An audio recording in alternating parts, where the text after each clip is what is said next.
Guys, have you heard of this before? Today we are reading John 9-11.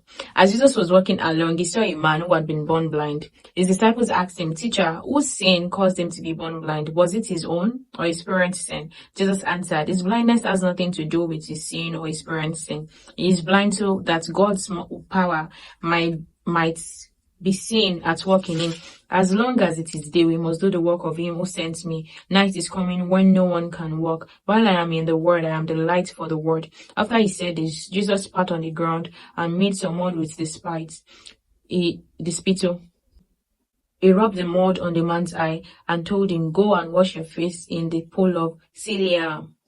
The name means sent. So the man went, washed his face, and came back saying, his neighbors then and the people who had seen him begging before this asked, "Isn't this the man who used to sit and beg?" Some said he is the one, but others said, "No, he is not. He just looks like him." So the man himself said, "I am the one." "How is it that you can now see?" They asked him. He answered, "The man called Jesus made some mud, rubbed it on my eyes, and told me to go to Siloam and wash my face. So I went, and as soon as I washed, I could see."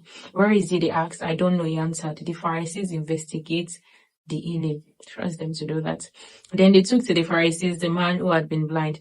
The day that Jesus made the mud and cured him of his blindness was the Sabbath. The Pharisees then asked the man again how he had received his sight. He told them, "He put some mud on my face. I washed my face and now I can see." Some of the Pharisees said, "The man who did this cannot be from God, for he does not obey the Sabbath law." Others, however, said, "How could a man who is a sinner perform such miracles as this?"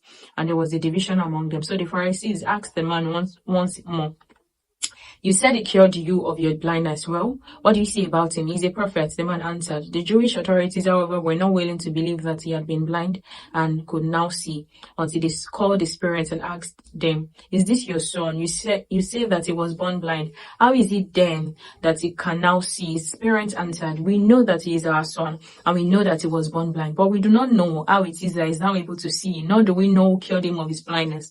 Ask him. He is old enough and he can answer for himself." His parents said this because they were afraid of the Jewish authorities, who had already agreed that anyone who said he believed that Jesus was the Messiah would be expelled from the synagogue. That is why his parents said, "He is old enough, ask him." A second time they called back the man who had been born blind and said to him, "Promise before God that you will tell the truth. We know that this man who cured you is a sinner.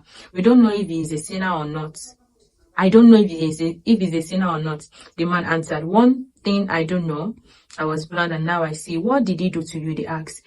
"How did he cure you of your blindness?" "I have already told you," he answered, "and you would not listen. Why do you want to hear it again? Maybe you too would like to be his disciples." They insulted him and said, "You are that fellow's disciple, but we are Moses' disciple. We know that God